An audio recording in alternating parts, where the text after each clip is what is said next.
친구들 안녕, 반갑습니다. 오랜만에 수업으로 돌아왔네요. 그래서 중간고사 보기 이전에 내용들이 이어서 한번 계속해서 한국사 공부를 오늘부터 선생님이랑 다시 한번 열심히 시작해 보도록 하겠습니다.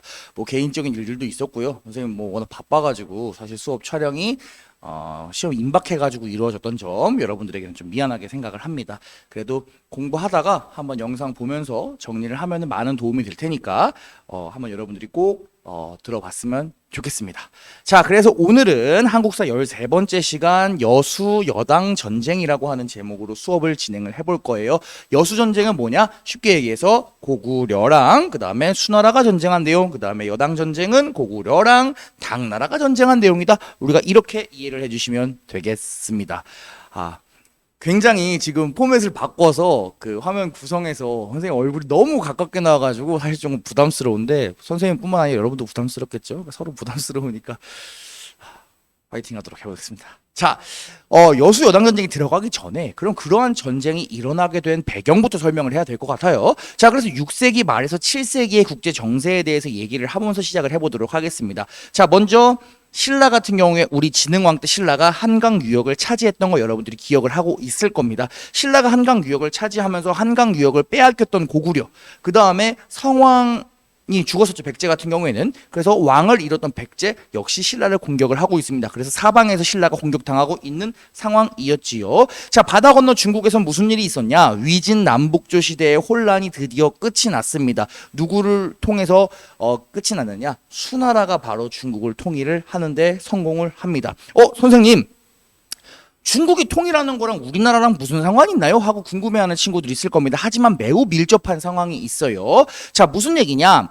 우리 고구려의 전성기 이야기를 할 때 고구려가 잘난 것도 맞습니다. 물론 광개토대왕 대단했던 사람 맞아요. 하지만 고구려의 전성기가 가능했을 수 있었던 이유는 바로 중국의 혼란기, 위진 남북조 시대의 혼란기, 굉장히 여러 개의 왕조들이 등장했던 중국의 혼란기를 이용할 수 있었기 때문에 가능했던 것이다라고 이야기를 했습니다. 그렇다면 곧 중국의 혼란기가 고구려에게 기회였다면 중국의 혼란기가 끝이 난다는 것은 무엇이다? 곧 고구려의 위기가 될 수 있다라고 하는 것 우리가 연결해서 생각해야 됩니다. 중국에서 혼란이 끝나고 수나라라고 하는 단 하나의 슈퍼 파워가 등장함으로 인해서 고구려의 국제 정세 역시 긴박하게 돌아갈 수밖에 없었던 겁니다. 아니나 다를까 고구려의 세계관 아래에서 어느 정도 고구려의 약간 부하라고 해야 될까요? 그랬던 친구들이었던 거란이나 말갈 세력들이 고구려를 이탈해서 수나라 쪽으로 붙으려고 하는 움직임들이 보였고요. 고구려 입장에서 이걸 막아야겠죠.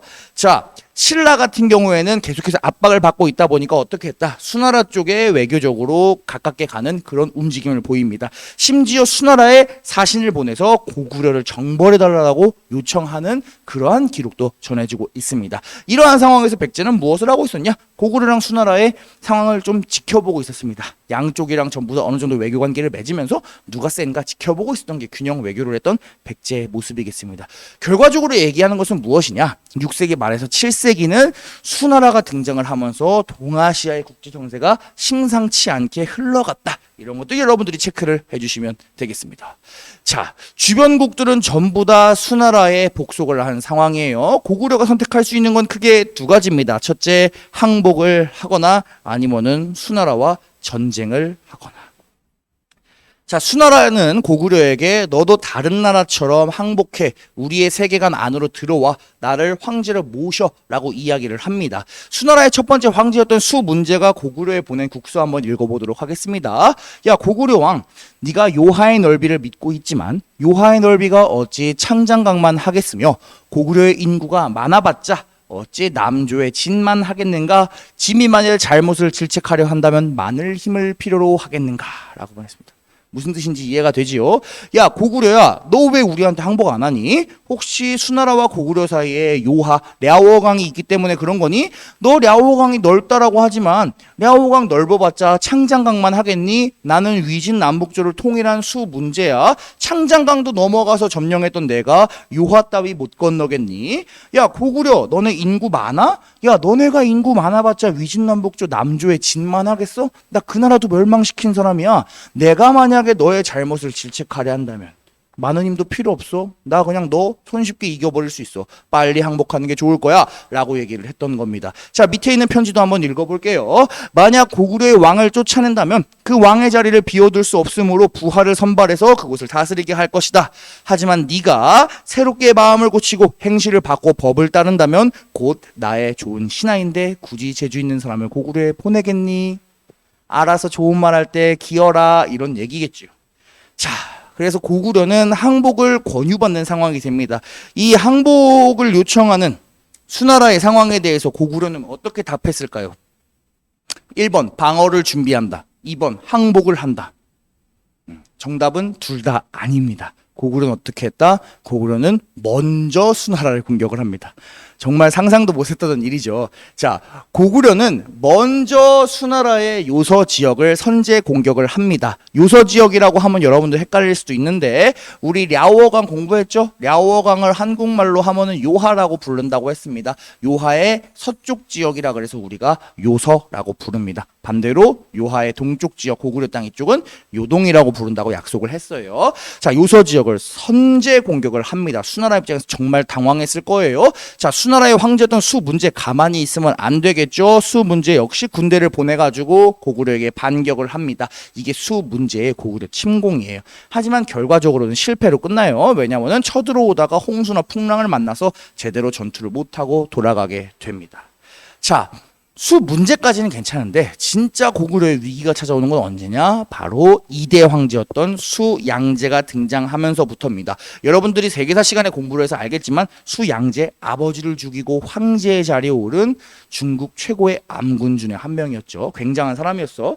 자, 이 수양제, 아버지도 하지 못한 고구려 정복 내가 완성하겠어 라고 하면서 고구려에 쳐들어오게 됩니다. 이 사람이 동원했던 군대가 무려 113만 명이다. 이런 식으로 보통 표현이 되고는 합니다. 113만 명, 정말 어마어마한 인원이죠. 그죠? 뭐 어느 정도인지 감도 안 올 정도로 굉장히 많은데 한 전쟁에서 113만 명 정도나 되는 인원이 동원되는 기록이 뭐 당시로서도 기록이었고 그 이후에도 몇 년 동안 깨지지가 않습니다. 나중에 1914년 1차 세계대전에 가야지만 그 기록이 깨질 정도로 굉장히 많은 사람이 동원되었던 말도 안 되는 전쟁이 바로 이 수양제의 고구려 침입이 되겠습니다. 자, 그 스토리를 한번 보도록 하겠습니다.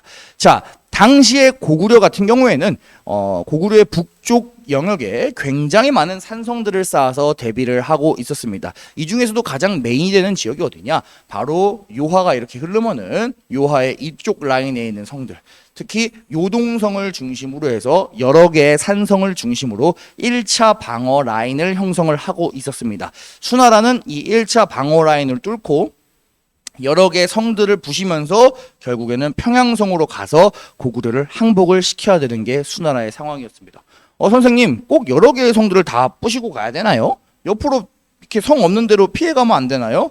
그렇게 생각할 수도 있지만 그럴 수가 없습니다. 왜냐하면은 주변에 있는 성들을 점령하지 않고 지나가게 되면은 우리가 공격하고 있을 때 뒤에서 사방에서 부대들이 나와서 공격할 수 있기 때문에 수나라 입장에서는 1차적으로 1차 방어 라인들을 깨부시고 하나 차근차근 평양성까지 갈 수밖에 없었다라고 하는 것도 여러분들이 체크해 주시기 바랍니다. 자, 그런데 수양제의 생각과 다르게 수나라의 부대는 요하에 있는 요동성을 중심으로 한 고구려의 1차 방어 라인을 뚫지 못합니다. 113만 명을 쏟아 부었는데도 그 성 하나를 깨뜨리지 못했어. 그래서 수양제는 굉장히 당황했습니다. 하지만 수양제도 나름 대단한 사람이잖아요. 그죠? 수나라도 위진남북조의 혼란을 종결했던 나라이기 때문에 저력이 있는 나라입니다. 수나라 여기서 그렇게 물러날 만한 나라가 아니지요. 수양제가 생각합니다. 어떻게 하면 좋을까? 자, 수나라 이때 꾀를 냅니다. 무슨 꾀를 냈냐? 자, 그러면은 대부분의 주력 부대는 요동성을 계속 공격을 해라. 요동성을 공격하는 동안에 그럼 나머지 약 30만 명 정도, 30만 정도를 특수부대로 별도의 임무를 띠는 부대로 만들어가지고 너네는 평양성을 직접 공격해. 이렇게 얘기를 해버리는 겁니다.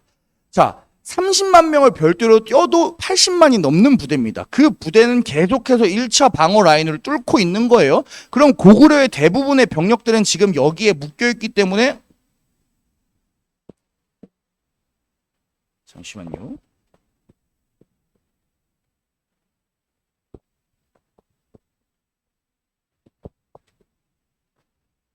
고구려의 대부분의 미안합니다.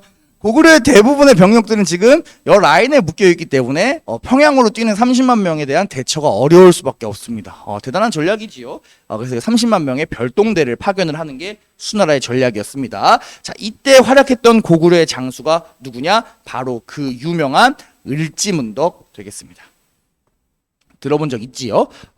을지문덕 같은 경우에는 이 30만이 내려올 때 이 30만의 수나라 군대를 그냥 바로 1대1로 딱 붙었을 때는 우리가 이기기가 어렵다. 그래서 어떻게 해야 된다? 얘네들이 계속해서 내려올 때 우리가 조금씩 얘네들을 지치게 하면서 유인한 다음에 야금야금 끌어들여서 힘들었을 때 격파해야 된다. 이런 생각을 하게 됩니다. 자, 수나라의 별동대 같은 경우에는 지금 빠르게 1차 방어 라인을 돌아서 평양성까지 공격을 해야 되는 상황이기 때문에 군대가 빨리 이동해야 되기 때문에 별도의 수송 부대를 거느리거나 할 수가 없습니다. 그래서 개인이 스스로 개인의 장비 플러스 자기의 식량까지도 짊어지고 운반을 해야 되는 상황이었어요. 여러분들 나중에 군대에 가게 되면 알겠지만 이러한 장비 같은 것도 굉장히 무겁습니다. 이러한 개인 장비 플러스 식량까지 짊어지고 요동성에서 평양성까지 일단 미친 듯이 지금 수나라 군대는 뛰고 있는 겁니다. 그리고 그 뛰고 있는 수나라 군대를 쫓아가서 을지문덕의 고구려 군대가 계속해서 싸우고 뛰어나고 싸우고 빠지고로 반복하는 겁니다. 기록에 의하면은 수나라랑 을지문덕이랑 싸워서 하루에 6번 싸워서 6번 을지문덕을 물리쳤다라고 하는 기록이 있는데, 그러면은 우리가 그 기록에서 정말 수나라가 6번이나 고구려를 물리친 거냐? 그렇게 볼 수는 없겠죠. 그러니까 뭔가 싸울만 하면은 도망가고 또 싸우려고 하면은 도망가고 이런 식으로 치고 빠지기 전략을 이용해서 행군하고 있는 수나라의 체력들을 야금야금 깎아 먹었던 겁니다. 그래서 수나라는 지금 평양성으로 가고 있지만 점점 지치고 있는 상황이었어요. 그러면 수나라 애들은 바보냐? 고구려의 전략이 당연히 무조건 맞게 들어가는 거냐? 그건 또 아닙니다. 수나라 애들도 생각이 있어요. 수나라는 일단 평양성 앞에까지만 가면 자기들이 무조건 이길 수 있다고 생각을 했습니다. 왜냐? 별동대 30만을 지원해주기 위해서 지금 수나라에서 수군, 바다를 통해서 수군이 오고 있었습니다. 그래서 평양성 앞에서 수군과 만나서 식량도 보급하고 무기도 보급받아서 병력도 많아져서 이제 평양성을 같이 쌈 싸먹기로 공격을 해버리면은 고구려가 아무리 옆에서 귀찮게 하고 우리가 행군하는 게 힘들어도 그러면 우리가 이길 수 있다. 이게 바로 수나라의 전략이었습니다. 결국에 별동대도 중요하지만 이 수군도 우리가 막아야 되는 상황이었어. 그럼 이 수군은 어떻게 막았냐? 당시에 이제 나중에 고구려의 왕이 되는 고건무라고 하는 장군이 있습니다. 자, 이 사람이 어떻게 했냐? 당시에 고구려의 평양성은 이런 식으로 성이 여러 겹으로 이루어져 있어요. 여러 겹으로 이루어져 있는데 당시에 수나라의 수군을 일부러 전쟁에서 진척해서 평양성 안쪽으로 유인을 합니다. 바깥쪽에 있는 그 여러 겹 중에 유인을 해요. 그 다음에 수나라 군대가 안에 들어오니까 이때 숨어있던 병사들이 사방에서 나와서 수나라의 수군을 포위 공격한 다음에 다 박살을 내버립니다. 그래서 수나라의 수군이 몰살당하게 되고 원래 수군과 함께 공격하려고 했던 별동대의 작전은 물거품으로 넘어가게 되는 겁니다. 자, 이제 수나라 수군의 도움 없이 별동대는 단독으로 평양성을 타격해야 되는 상황이었어요. 이러한 상황에서 한번 수나라의 상황을 보기 위해서 을지문덕이 어떻게 하냐? 평양성 인근까지 온 수나라 군대에게 을지문덕이 항복을 합니다. 갑자기 왜 항복을 해요? 라고 생각할 수 있겠지만 이 항복은 거짓 항복입니다. 을지문덕은 수나라의 상황이 싸울 만한 상황인지 행군을 하면서 얼마나 지쳐 있는지 이런 것들을 판단하기 위해서 항복을 하고 자기가 직접 수나라 부대까지 가서 상황을 파악을 합니다. 그래서 항복을 한다고 가서 항복할 것처럼 하면서 이제 주변의 상황을 본 거야. 얘네들이 얼마나 지쳐 있는지, 싸울 수 있는지, 밥은 얼마나 남았는지, 뭐 장군들끼리 싸움이 나지는 않았는지, 뭐 수나라의 수군이 뭐 패배한 소식은 전에 들었는지 이런 거 기타 등등을 본인이 직접 가가지고 염탐을 하는 겁니다. 그래서 처음에는 항복할 것처럼 했다가 이제 나중에 제가 가가지고 확실하게 왕의 허락을 듣고 돌아오겠습니다. 일단 돌아가겠습니다. 라고 하면서 빠졌죠. 그래서 수나라 장군들이 을지문덕을 잡으려고 했을 때는 이미 을지문덕은 떠나고 나서였다. 다시 고구려의 군대로 돌아왔던 을지문덕 어떻게 하냐? 항복문서 대신 시를 하나 작성해서 보냅니다. 이 시가 굉장히 유명하고요. 여러분 교과서에도 있으니까 한번 다 같이 읽어보도록 하겠습니다. 그대의 신묘한 계책은 하늘의 법칙을 꿰뚫었고 오묘한 전술은 땅의 이치를 동달했도다. 전쟁에 이겨 이미 공이 높으니 만족할 줄 알고 그만 돌아가면 어떠리. 겉으로 보면 칭찬하는 것 같아요. 야, 너 하늘의 뜻까지 깨달을 정도로 굉장히 꾀가 뛰어나고 전술은 땅의 이치를 통달할 정도로 굉장히 오묘하구나. 너 정말 전쟁 잘하는구나. 여태까지 전쟁에서 이긴 공 엄청 높잖아. 엄청 많잖아. 대단하다 야 너. 그러니까 그냥 돌아가면 어떻겠니? 이런 얘기죠. 와, 약간 놀리는 느낌이죠. 그죠? 그래서 이 시를 받은 수나라의 장군. 상황이 이 정도까지 왔을 때는 이 우리가 쉽게 이기긴 어렵겠다 라고 생각을 해서 결국에 평양성의 함락을 포기를 하게 되고요. 30만의 별동대는 다시 군대를 돌려서 위쪽으로 돌아가게 됩니다. 그리고 이 돌아가는 별동대를 추격을 해서 바로 지금의 청천강, 옛날 이름으로는 살수라고 하죠. 이 살수에서 수나라의 군대를 크게 격파한 게 바로 그 유명한 무슨 전투다? 살수 대첩이 되겠습니다. 30만 명의 별동대 중에 살아 넘어간 사람이 2,700명밖에 안 된다라고 하니까 뭐 굉장한 전투다. 우리가 뭐 이렇게 얘기를 할 수 있겠지요. 보통 을지문덕의 살수대첩, 그리고 고려시대 강감찬의 귀주대첩, 그 다음에 조선시대 이순신 장군의 한산대첩, 뭐 이 정도를 묶어서 보통 우리나라의 탑3 전투다. 뭐 이런 식으로 얘기를 재미삼아 하고는 하지요. 넘어가 보도록 하겠습니다. 여러분 교과서에 보면은 지도 하단에 보면은 수양제 1차 침입 이후에도 2차, 3차, 재차 계속 쳐들어오는 것을 볼 수 있습니다. 하지만 이러한 침입 모두 다 실패로 끝났고요. 여러분이 세계사 시간에 배웠듯이 결국에 수나라는 무리한 국력 소모로 인해서 멸망을 하게 되었습니다. 자, 오늘의 두 번째 주제인 당나라로 가보겠습니다. 당나라는 건국 초창기에는 고구려에게 우호적인 태도를 보냈습니다. 고구려야 친하게 지내자라고 했어. 그런데 과연 이 당나라 고구려랑 계속 친하게 지내고 싶어 했을까? 아니겠지요. 뭔가 꿍꿍이가 있었겠지요. 그렇기 때문에 고구려는 이 당나라의 우호적인 태도를 고지고대로 믿지 않고 대비를 했습니다. 대표적으로 어떻게 했냐? 자, 바로 당나라와 고구려 사이에 천리장성을 건설을 합니다. 자, 부여성부터 이쪽에 쭉 이어지는 고구려의 산성들을 묶어서 장성의 형태로 업그레이드를 시킨다고 보면 되겠습니다. 천리장성. 중국에 만리장성이 있다면 고구려에는 천리장성이 있었다. 이렇게 생각해 주면 되겠습니다. 천리장성의 건설을 책임졌던 사람이 누구냐? 바로 그 유명한 고구려의 장군 연개소문이 되겠고요. 연개소문 같은 경우에는 나중에 고구려의 권력을 장악을 하기도 합니다. 연개소문이 천리장성을 한참 건설을 하고 나중에 이제 정변을 일으켜요. 그래가지고 귀족들 죽이고 왕도 죽이고 자기가 권력을 장악을 합니다.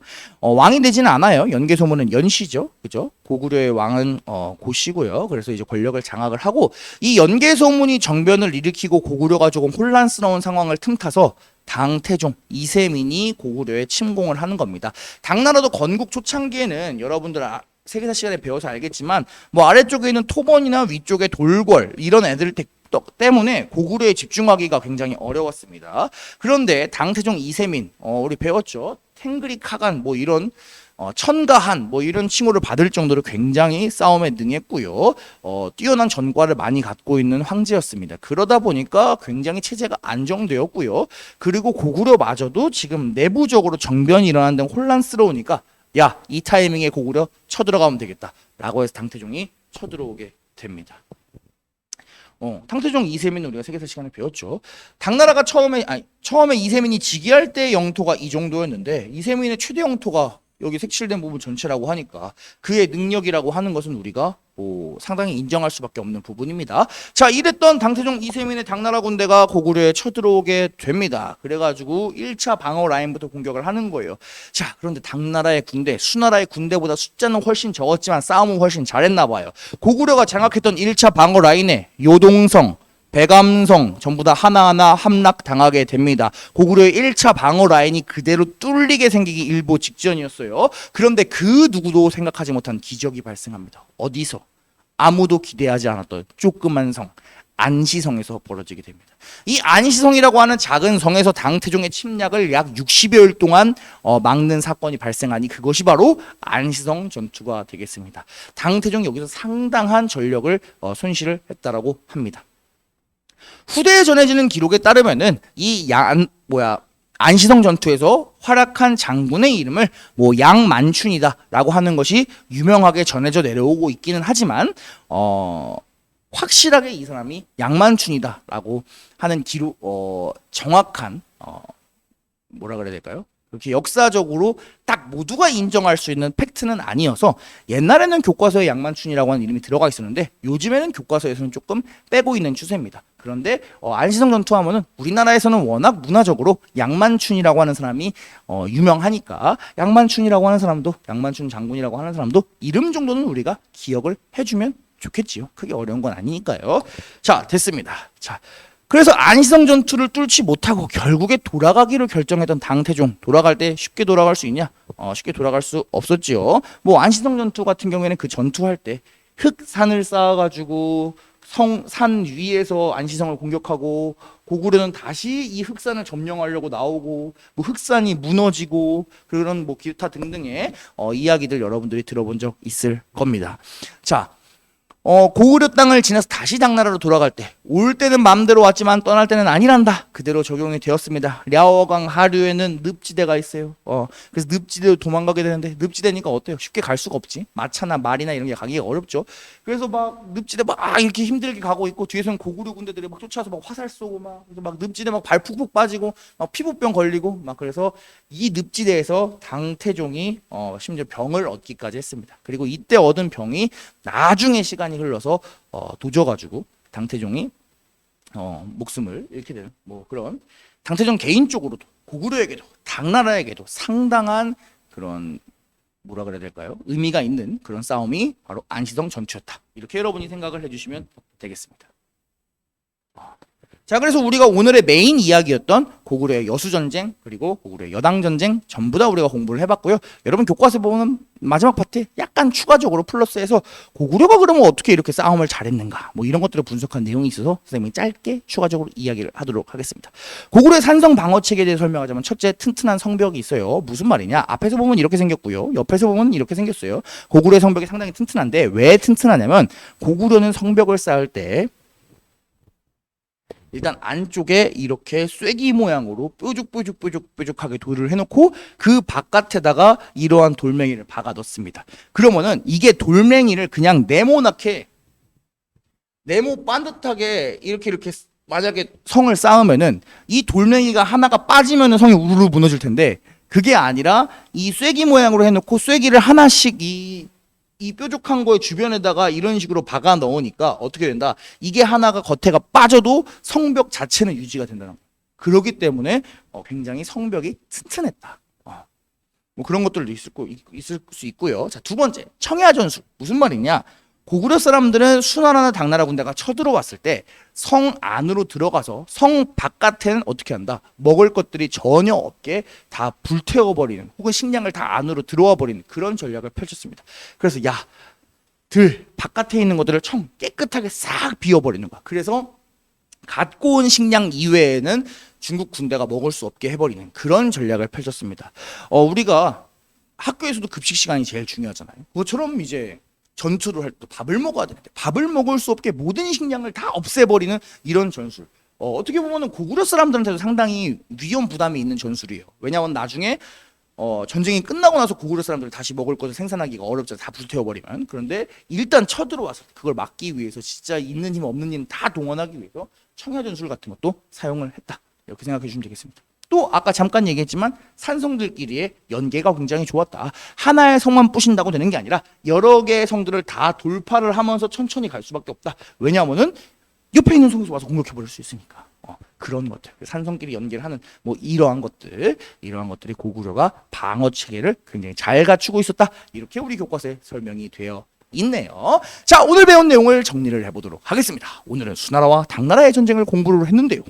수나라 같은 경우에는 처음에 위진남북조를 통일을 했을 때 먼저 고구려 니들 항복해 라고 얘기했지만 고구려가 응 싫어 라고 하면서 먼저 오히려 공격을 해버리는 선제 공격이 있었다. 그래서 수나라가 깜짝 놀라서 수 문제 때 쳐들어오고 수 양제 때 온갖 힘들을 다 동원해가지고 쳐들어왔지만 결국에 을지문덕의 살수대첩에서 크게 패배하면서 수나라는 멸망하게 되었다. 했습니다. 자, 당나라 같은 경우에 당태종이 쳐들어왔지만 안시성 전투에서 우리가 효과적으로 막아내면서 수나라와 당나라의 침입을 모두 물리치는데 성공을 했습니다. 하지만 안타깝게도 수나라와 당나라를 물리친 이후에 우리가 생각하기에는 이런 슈퍼파워랑 싸워서 이겼으면은 고구려가 더 잘 나가야 될 거라고 생각을 하지만 안타깝게도 고구려 역시 이후에 내리막길을 걷습니다. 아무래도 수나라랑 당나라랑 싸우면서 고구려 안에서도 너무나 많은 피해를 입었기 때문이겠죠. 자, 고구려가 쇠락하게 되는 이야기는 다음 시간 14강에서 신라의 삼국 통일 과정을 공부하면서 한번 진행을 해보도록 하겠습니다. 오늘 정말 수고가 많았고요. 선생님이 오랜만에 수업을 진행을 해서 약간 이런 것들이 익숙치가 않았는데 여러분들이 양해해 주시기 바랍니다. 그리고 얼굴이 너무 가까워가지고 조금 부담스러울 수도 있는데 이쁘게 봐주면 좋겠습니다. 오늘도 정말 수고가 많았고요. 여러분 시험 화이팅 하세요. 수고 많았습니다. 여러분 안녕.